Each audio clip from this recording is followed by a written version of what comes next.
Então, gostaria de convidar vocês a gente discutir um pouquinho agora, ou analisar, alguns detalhes que aparecem nesse capítulo 9 de Gênesis.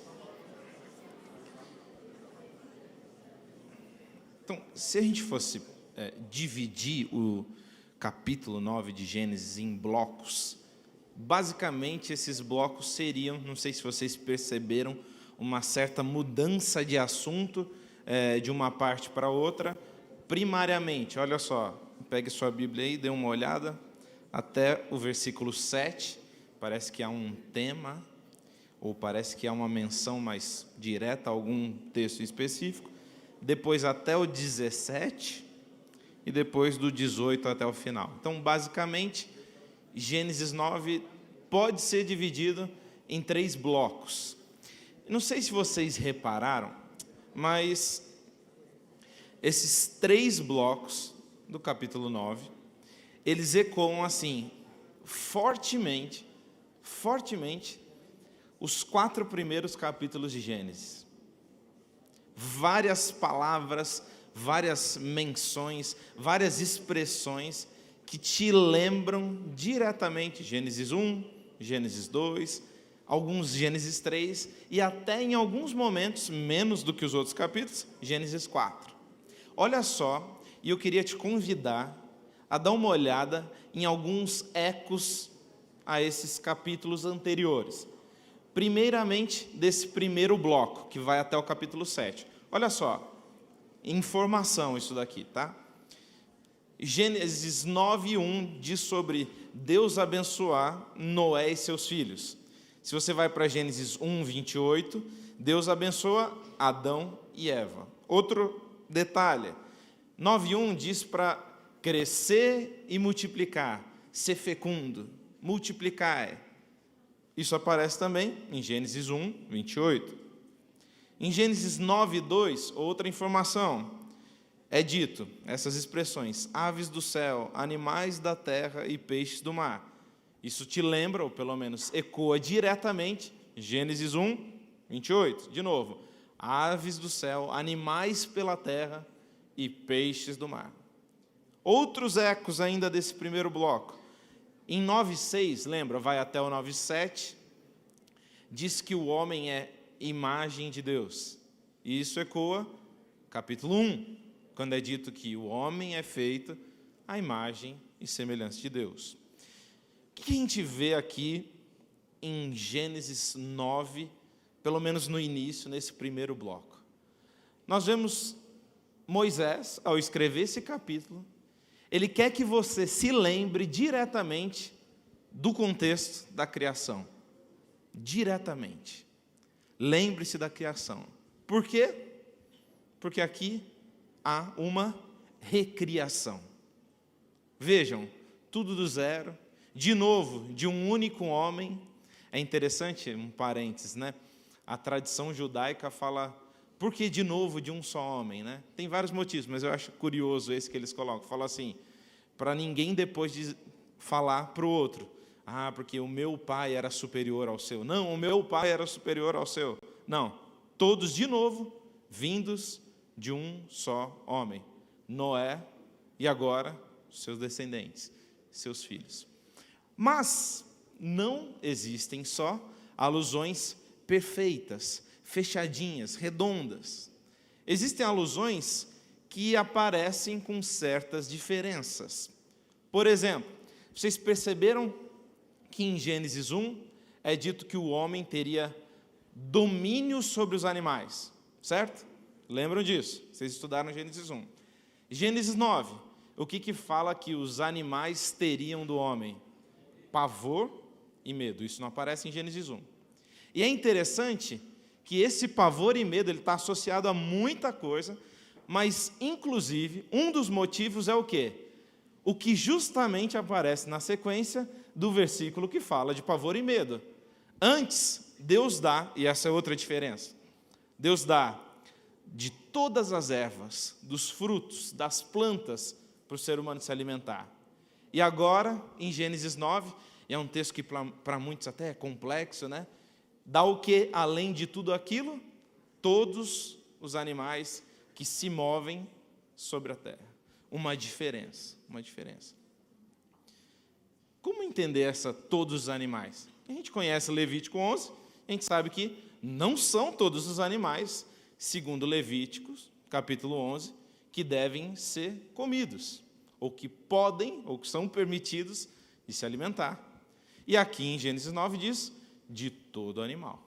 Para a gente entender um pouco desse trecho, isso é um parênteses, naquelas informações de relação, a gente precisa entender primeiro a linguagem desse capítulo 9. Então lembra, esse capítulo está ecoando diretamente Gênesis 1, ou especialmente essa primeira parte, esse primeiro bloco.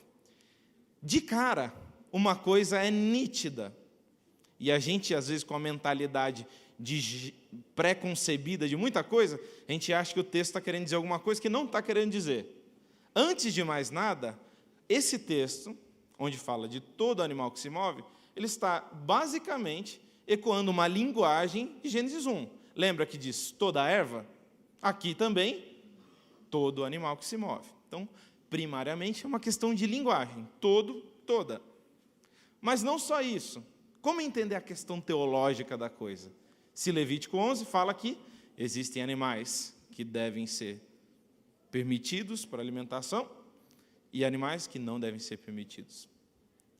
Existia distinção de animais puros e impuros antes de Levítico 11? Sim. E vocês viram isso, não aqui especificamente no capítulo 9, mas em capítulos anteriores ao capítulo 9 do próprio livro de Gênesis. Olhem só, por exemplo, 8, Gênesis 8.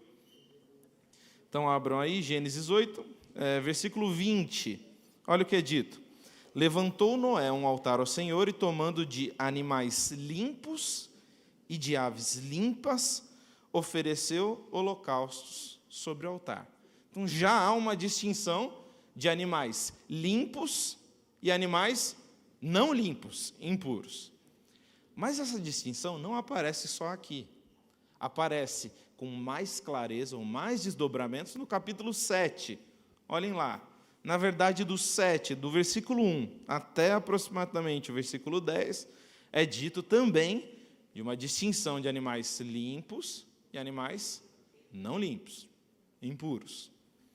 Essa distinção, acima de tudo, lembra, tantos pares de animais limpos e um par de animal não limpo, impuro. Essa distinção está relacionada a quê, primariamente? Vocês estudaram esses capítulos.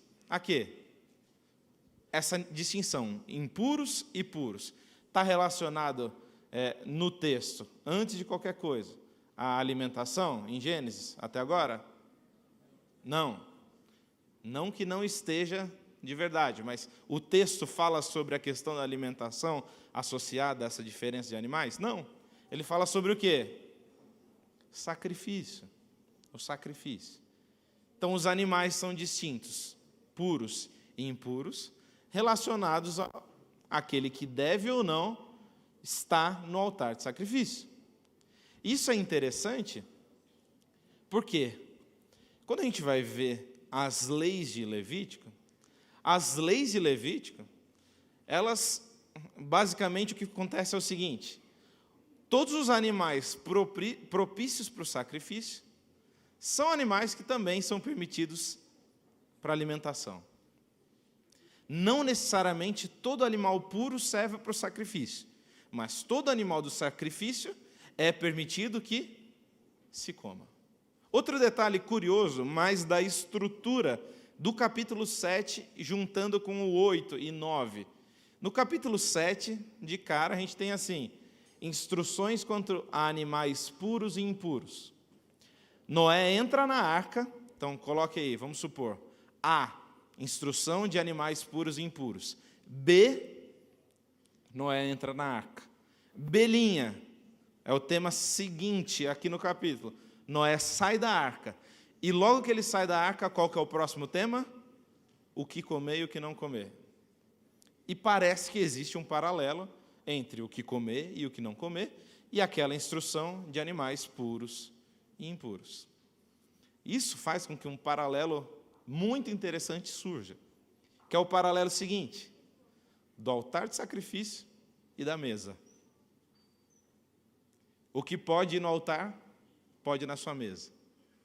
E daí a gente tem como pensar, por exemplo, no seguinte aspecto. Quanto à alimentação, o que a Bíblia fala é o seguinte, o que você come, o que você deixa de comer, é um ato de adoração a Deus.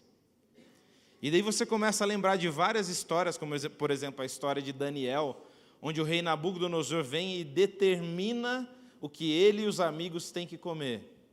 E o que Daniel faz? Recusa.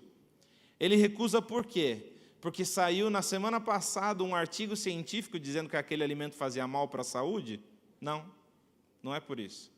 Antes de tudo, ele deixa de comer aquilo por quê? Porque não é o rei que alimenta Daniel e os seus amigos. Quem alimenta ou quem manda no que eles comem é Deus. Por isso, Deus mandou, pronto. Até porque se você for basear a sua alimentação em pesquisas, vocês já viram isso, né? Semana passada saiu um artigo de que tal alimento faz mal, nessa semana o mesmo corpo científico publica um artigo de que esse alimento faz bem. E assim por diante, na outra faz mal, na outra faz bem. A questão bíblica é assim, Deus mandou.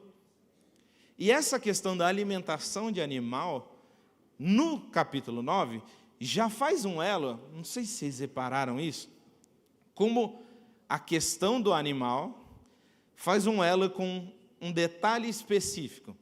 E de todas as leis dietéticas que aparecem tanto em Gênesis como em Levítico, essa é a única que tem uma explicação. Não sei se já repararam isso, que é o quê? Não comer sangue. Porque sangue, segundo o texto, é vida. É vida. E aqui você vê a preocupação bíblica da sacralidade da vida. O que é a vida diante de Deus? Não coma a carne com sangue, porque sangue é vida. Sangue é vida. E dessa questão de não comer carne com sangue, por sangue ser vida, há um elo do sangue, agora há um outro aspecto. Qual que é o tópico seguinte nesse primeiro bloco? Se você mata uma pessoa, você é responsável pelo sangue dela. Isso é sério. Tem um verbo aqui que aparece constantemente no versículo 5 do capítulo 9. Se vocês leram esse versículo, é o verbo requerer. Lá no hebraico, o verbo darash. Darash. Para todo sangue derramado, há um requerimento, uma explicação do porquê esse sangue derramado.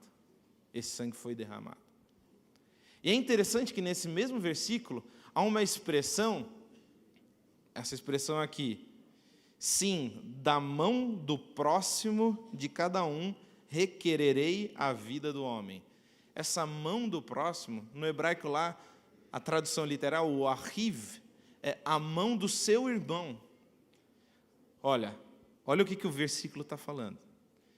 Eu vou requerer o sangue que for derramado. Você tem que me explicar o porquê disso. Porque a vida é para mim o quê? Sagrada. O ser humano é sagrado para mim. O ser humano é sagrado. Tem um livro de um filósofo chamado Heschel, Abraham Joshua Heschel. E o livro é Insecurity, a inseguridade, a insegurança da liberdade. É o nome desse livro. Ele fala assim, é um parênteses, tá? Por que um homem só foi criado e não 3? Por que não foram criados 3 Adões, se for possível isso? Porque o ser humano tem que aprender que se uma pessoa morre, ou se você faz mal a uma pessoa, você está fazendo mal ao quê? A toda a humanidade. Você é responsável por ela. E se você faz o bem, se você salva uma pessoa, você está salvando o quê? A humanidade. Esse é um aspecto coletivo da relação com o outro, da sacralidade da vida. Sem contar o aspecto da relação divino-humana, Quando você faz bem a um próximo, você está fazendo bem a quem? Segundo o texto bíblico. O que você fizer a um dos meus pequeninos, a mim o fizeste. Voltando, meu irmão, o que esse verso ecoa? Você é responsável pelo sangue do teu irmão também. O que isso te lembra? Do que a gente já estudou de Gênesis. Caim e Abel. Eu sou responsável pelo meu irmão? É como se Deus estivesse respondendo aqui em Gênesis 9. Sim, você é responsável pelo seu irmão. E pelo sangue derramado. Você é responsável também. Porque a vida para mim é o quê? Sagrada. Sagrada. Existem várias nuances dessa lei da sacralidade da vida com respeito ao derramamento de sangue, né? A lei daquele do vingador, que muitas vezes parece uma coisa absurda, mas na verdade ela funciona como uma restrição da vingança. Sabe, o olho por olho, dente por dente? A ideia é, não deve haver uma desproporção na vingança. Se alguém feriu o seu olho, você não pode vir matar a pessoa. Essa é a regra bíblica, naquela situação, para Israel, naquele contexto. Mas o bloco seguinte continua, e agora é um outro tema que se desenrola nesse bloco seguinte. Qual que é o tema? É um tema específico, o tema da aliança de Deus com Israel. Esse segundo bloco, de novo, algumas informações para a gente lembrar. Ele é marcado principalmente por duas palavras. Cum, que significa estabelecer ou confirmar, e berit, aliança. Essas duas palavras marcam esse segundo bloco. Elas aparecem, se você olhar aí na sua Bíblia, nos versículos 9, 11 e 17. E eles ecoam, por exemplo, 6:18. Olha lá no Gênesis 6:18, quando diz Deus a Noé: contigo, porém, estabelecerei a minha aliança, entrarás na arca, tu e teus filhos, e tua mulher e as mulheres dos teus filhos. Marcando esse segundo bloco. É interessante, por exemplo, que a palavra aliança aparece aqui nesse bloco 7 vezes. 7 vezes.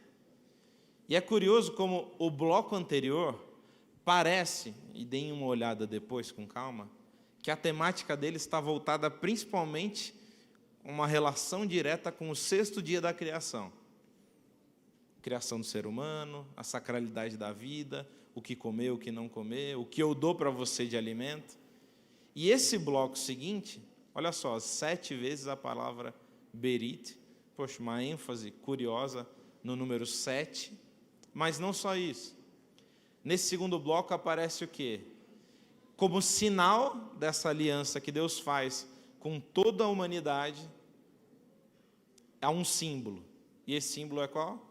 O arco-íris. O arco-íris. Olha só que interessante.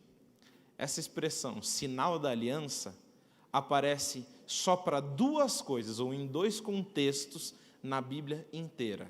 São eles, Gênesis 9, o arco-íris, o sinal da aliança que Deus coloca, que nunca mais aconteceria aquilo na terra, e o outro lugar é em Êxodo, relacionado justamente ao sábado, o 7º dia.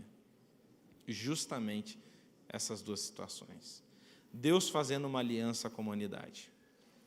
Mais um pouquinho, o tópico seguinte, ou o 3º bloco desse capítulo 9, acontece quando Noé sai da arca e ele planta logo de cara uma vinha. E de novo, as informações, olha lá. Diz que Noé plantou uma vinha. Esse verbo plantar é justamente o mesmo verbo que aparece em Gênesis, quando Deus planta um jardim no Éden.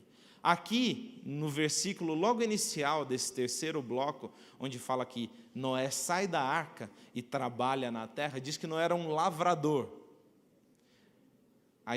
A ideia ali de lavrador é assim, Ish Hadamah, um homem da terra. Então, Noé é chamado de Ish Hadamah, homem da terra. Adão, em Gênesis 1, ele é o que vem da onde? Da Adamá, da terra.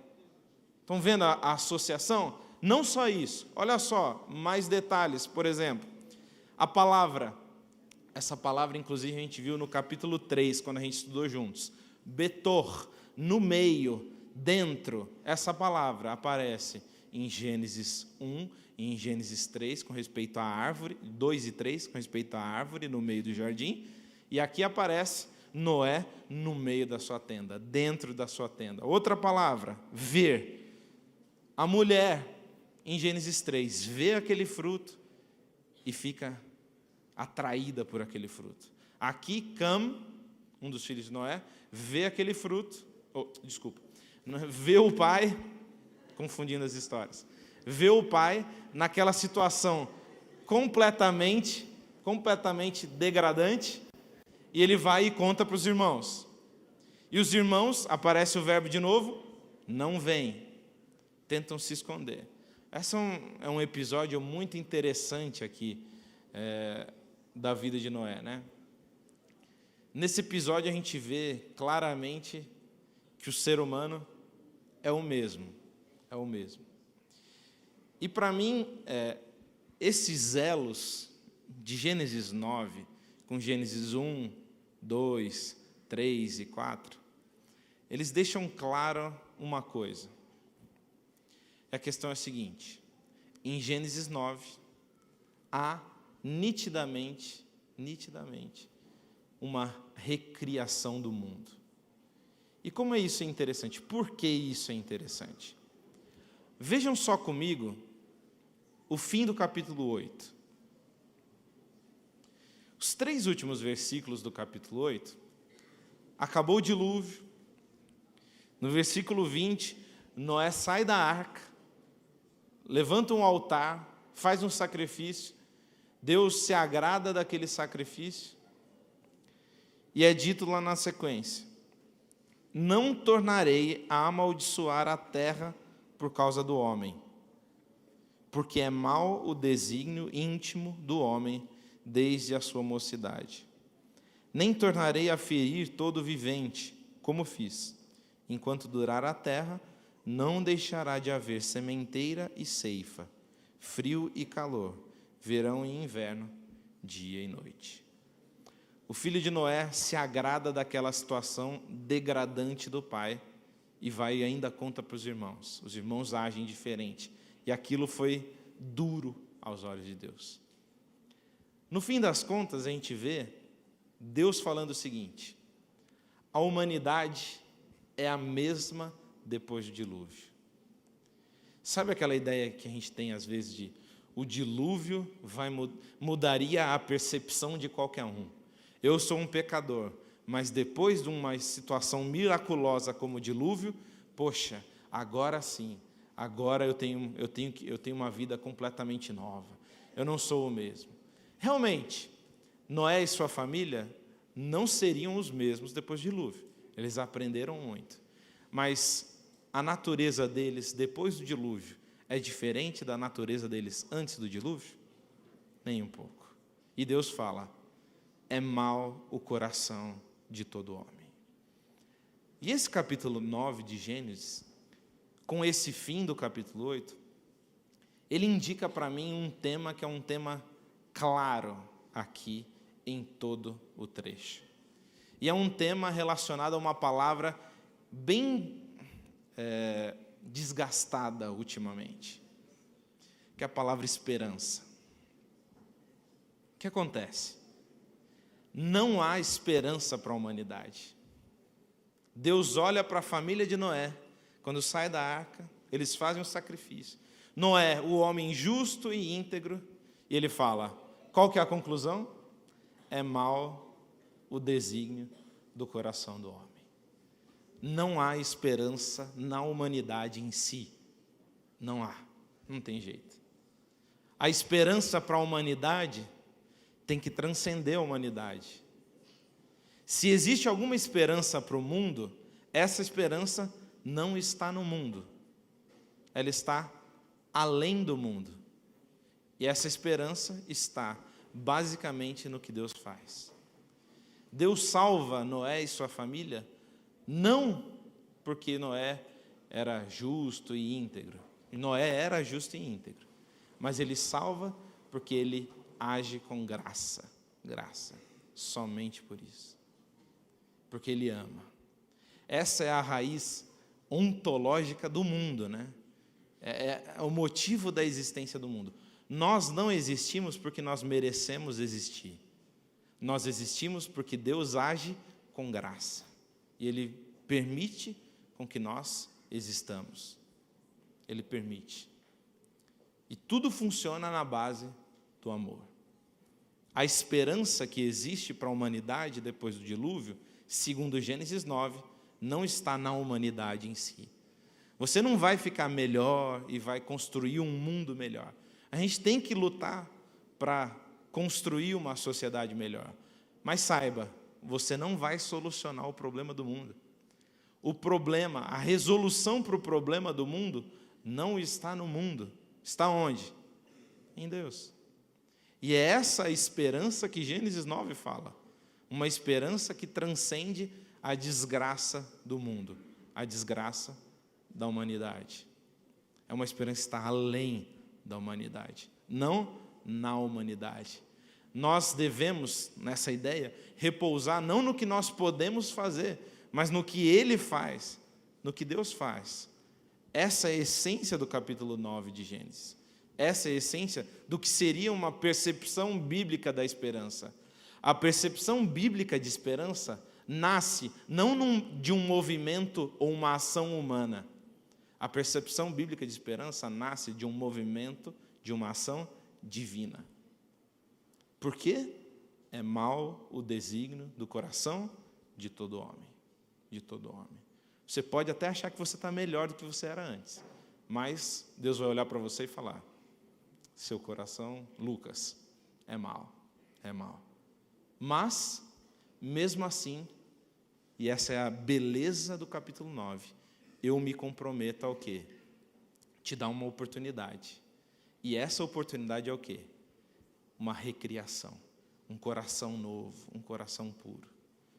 O juízo, e essa é a ideia do dilúvio, o juízo, o fim, a catástrofe, normalmente na nossa cabeça ele aparece associado com desgraça. Mas o juízo bíblico, ele é destruição, mas ao mesmo tempo ele é recriação. Por isso que no juízo final é dito que depois haverão novos céus e nova terra. Lembra do verso de Apocalipse? Temei a Deus e dai-lhe glória, porque é vinda a hora do seu juízo. Juízo. E o que é dito na sequência? Adorai aquele que fez o céu, o mar e as fontes das águas. Juízo e criação. Dois temas que não podem se separar. Não podem se separar. Sempre aparecem juntos. Nossa esperança de recriação deve repousar naquele que é a nossa esperança. Terminando, existe um texto em Jeremias, no capítulo 14, versículo 8. O povo de Israel está sofrendo uma seca muito forte. E eles clamam a Deus e o chamam de esperança de Israel. Essa é a expressão para Deus, esperança de Israel. Lá no hebraico, essa expressão é a expressão mikveh Israel. Sabe o que é mikveh, além de esperança? Um tanque de água. Numa situação de seca, o Senhor, aquele mesmo que mandou a água, Ele é a nossa fonte de água. Uma água que jorra constantemente. Ele é a esperança de Israel. A esperança, antes de qualquer coisa, biblicamente, é alguém. E esse alguém é Deus. Porque Ele ama o mundo, Ele dá uma oportunidade de recriação. E qualquer anúncio de juízo, para nós, serve como uma oportunidade de arrependimento e de reconstrução. Mesmo que o nosso coração seja mau, mesmo que diante do chamado de Deus, nós digamos, não, Ele fala, mesmo assim, eu insisto em você, eu insisto em você. Quando eu era bem pequeno, quando eu era bem novo, pequeno eu ainda sou, né? Foi sem querer mesmo. Quando eu era bem novo, bem novinho mesmo, eu gostava bastante de acompanhar o meu pai, aonde quer que ele fosse. E até mais ou menos uns 8 anos de idade, eu sempre falava que eu queria ser pastor. Até que eu fiz umas visitas com ele e nunca mais falei no assunto. Mas quando eu era bem novinho, eu falava. E eu lembro que meu pai costumava, eu não tinha idade ainda, aí acompanhar os desbravadores no domingo de manhã, e eu gostava de acompanhar meu pai. E eu lembro exatamente de uma vez, e ele me conta os detalhes dessa vez, que ele achou bem engraçado isso, onde a gente tinha dormido meio tarde no sábado, e ele tinha que acordar cedo no domingo, e ele me colocou para deitar. Eu falei: pai, amanhã você vai de manhã cedo fazer tal coisa? Ele: vou sim. Você quer ir comigo? Eu falei: pai, eu quero. Pode me chamar que eu vou sim. Ele: tá bom. É bem cedo, hein? Ele falou: não, tudo bem, me chama. Eu falei: pai, mais um negócio. Se eu falar que eu não quero, não acredita em mim não, tá? Me chama mesmo assim e me leva. Porque eu quero. E meu pai deu risada. Mesmo que eu falar que eu não quero, na verdade eu quero. Que essa seja a nossa atitude diante de Deus. Senhor, meu coração é mau e eu não quero. Mas mesmo assim, Senhor, mesmo eu não querendo, insista em mim. Pelo seu amor, insista em mim. Porque eu quero ser recriado. Igual em Gênesis 9, houve oportunidade de recriação, de tudo novo ser feito. Por favor, faça isso na minha vida também. Feche seus olhos. Deus amado, Santíssimo, muito obrigado por essa noite, muito obrigado pela Tua palavra. Muito obrigado pela beleza desse capítulo tão especial de Gênesis, que nos ensina muitas coisas. Coisas que gastaríamos muito tempo para ficar conversando aqui. Mas, acima de tudo, um capítulo onde vemos claramente o seu amor para com a humanidade. Mesmo com um coração mau, mesmo sem merecermos, o Senhor age com bondade, o Senhor age com graça, e nós te louvamos por conta disso. Senhor, nós queremos entregar nossa vida a Ti e queremos participar dessa recriação, essa recriação futura, onde desfrutaremos desse novo céu e da nova terra. E não só isso, onde teremos um novo coração, um coração sem, nesse momento, o mau desígnio, mas um coração bom e puro. Senhor, trabalhe no nosso coração para que queiramos um dia ter esse coração puro. Mesmo que digamos não, por favor, insista em nós. É isso que nós te pedimos e agradecemos, em nome de Jesus. Amém. Bom sábado para todos.